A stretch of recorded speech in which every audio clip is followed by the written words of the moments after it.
Quote from one of my English teachers at Lower Merion named Mr. Fisk. He had a great quote that said, "Rest at the end, not in the middle." And that's something I always live by. You know, I'm not going to rest. I'm going to keep on pushing now. There are a lot of answers that I don't have, even questions that I don't have. But I'm just going to keep going. I'm just going to keep going, and I'll figure these things out as we go, right? And you just continue to build that way. So I try to live by that all the time. I had a purpose. I wanted to be one of the best basketball players to ever play. And anything else that was outside of that lane, I didn't have time for. At what age did that goal become crystal clear? I made that deal with myself at 13 years old. At 13 years old? 13 years old. That's the you deal I were made. crystal clear about it? Crystal clear. And where did inspiration come from? The love of the game. The love of the game, the challenge. Like I would watch Magic play, I'd watch Michael play, and I would see them do these unbelievable things, and I'd say, you know, can I get to that level? I don't know, but let's find out. Let's find out.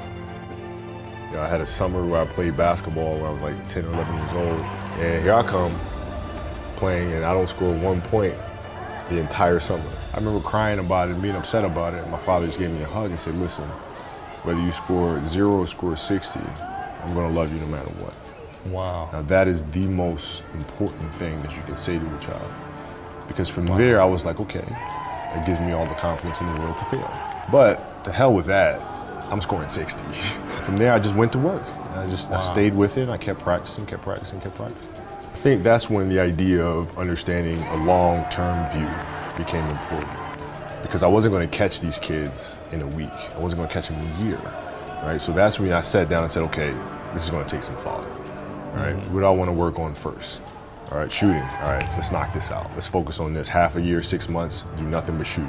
When I came back the next summer, I was a little bit better. I scored. Yeah, it wasn't much, right, but I scored. 12, 13. And then 14 came around, back half of 13, 14 years old, and then I was just killing everyone. What I had to do was work on the basics and the fundamentals. Well, they relied on their athleticism and their natural ability. And because I stick to the fundamentals, it just caught up to them. And then my body, you know, my knees stopped hurting. I grew into my frame, and then it was game over. Wow. Now, were you always competitive from the day you were born? You were super competitive? Competitive with things that I participate in. So I'll put it to you this way. So like, you know, basketball for me was the most important thing. So everything I saw, whether it was TV shows, whether it was books I read, people I talked to, everything was done to try to learn how to become a better basketball player. Everything. And so when you have that point of view, then literally the world becomes your library to help you to become better at your craft. So at 13 years old, I had a kill list. And so, you know, they used to do these rankings. It was Street and Smith basketball rankings.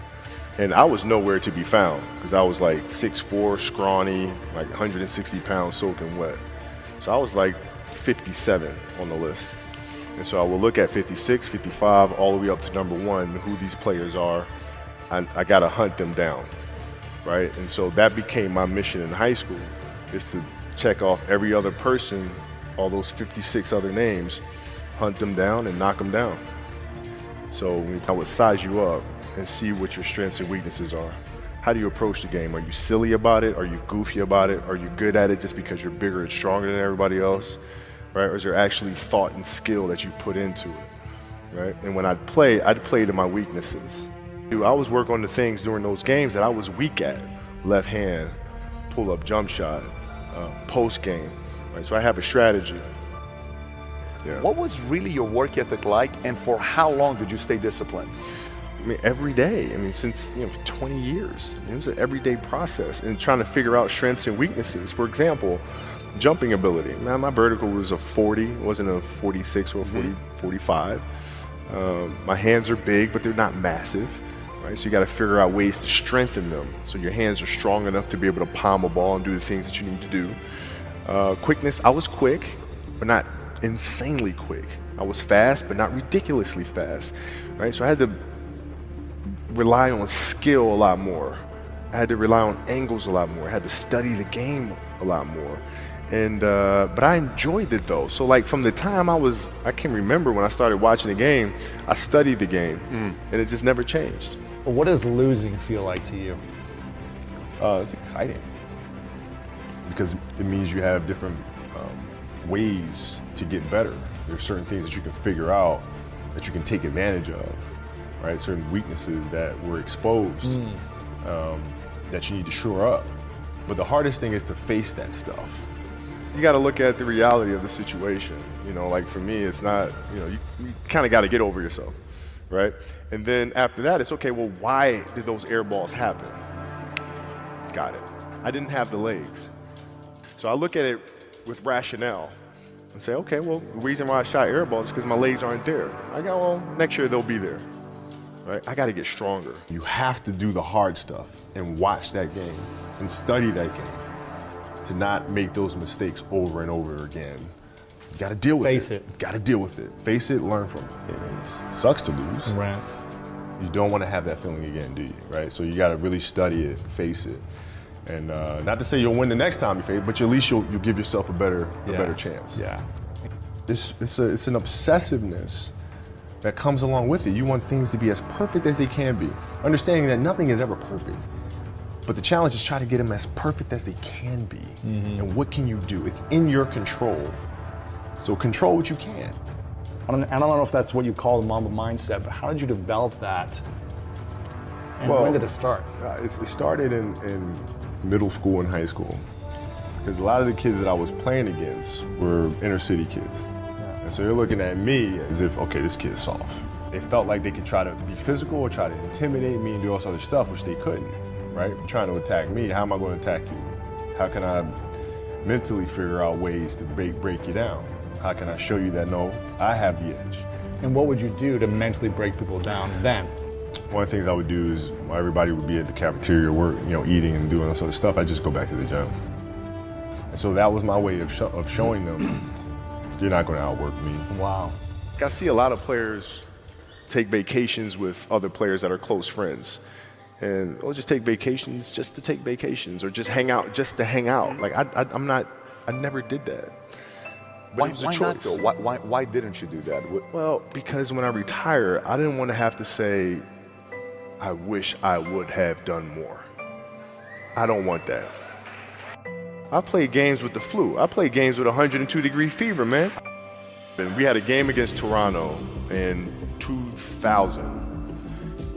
And Vince was tearing the league up. My back was jacked. So I would be in the layup line like, okay, there's a lot of days where, you can rest and recover. Today ain't one of them. Your back can bother you any other day. That ain't bothering me today. He gonna have to see me today. You're playing against the Golden State Warriors. You're about to take your shot, and then all of a sudden, boom, Achilles happens. Friend of mine, Nima, he says, I have no clue how the hell this guy did it. He went and hit the free throws, and then you walked off the stage. How the hell do you tolerate that kind of pain? I use this. I tell this example, and I think this is the best way to explain it. You have a hamstring injury, you pull your hamstring really, really badly. You're at home, all of a sudden a fire breaks out in the home. I'm willing to bet that you're going to forget about your hamstring. You're going to sprint upstairs. You're going to grab your kids. You're going to make sure your wife's good. You're getting out of that house, right? And the reason is because the lives of your family are more important than the injury of your hamstring. And so when the game is more important than the injury itself, you don't feel that injury. Not at that time. So you go to the locker room. Then one of the reporters says, but if anyone is going to get through this, it's probably you, right? You put your head down and you say, oh, man, right? And you have tears in your eyes. Yeah. What were you thinking in that moment with all that pressure? I was thinking, like, I don't know if I can do this. I don't know. There's so many factors. There's the surgery that has to take place. The surgery has to go well. And then thinking about what that process of recovery is going to look like. It's a long one. Do I want to do that? I don't know if I want to do it. I don't know. You don't know if you want to do it, or you don't know if you are going to be able to come back from it. Both. Oh, like, both I don't know if I can do it. I don't know if I want to do it. Got it. when I went in the trainer's room, my kids are in there, and they're looking at you and stuff, and I'm looking at them, and I'm like, it's all right, Dad's gonna be all right. As a parent, you gotta set the example. You gotta set the example. This is another obstacle. This obstacle cannot define me. It's not gonna cripple me. It's not gonna be responsible for me stepping away for the game that I love. I'm gonna step away on my own terms. And that's when the decision was made that, you know what, I'm doing it. Yeah, you gotta lead by example. As parents, you gotta lead by example. If you want your kids to do whatever it is they want to accomplish in life, you have to show them. If you do the work, you work hard enough, dreams come true. You know that, we all know that. But hopefully what you get from tonight is the understanding that those times when you get up early and you work hard, those times when you stay up late and you work hard, those times when you don't feel like working, you're too tired, you don't want to push yourself, but you do it anyway. That is actually the dream. That's the dream. It's not the destination, it's the journey. And if you guys can understand that, then what you'll see happen is that you won't accomplish your dreams. Your dreams won't come true. Something greater will. I think the definition of greatness is to inspire the people next to you. I think that's what greatness is or should be. It's not something that lives and dies with one person. It's how can you inspire a person to then in turn inspire another person that then inspires another person. And that's how you create something that I think lasts forever. Yeah. And I think that's our challenge as people, is to figure out how our story can impact others and motivate them in a way to create their own greatness. What can I say?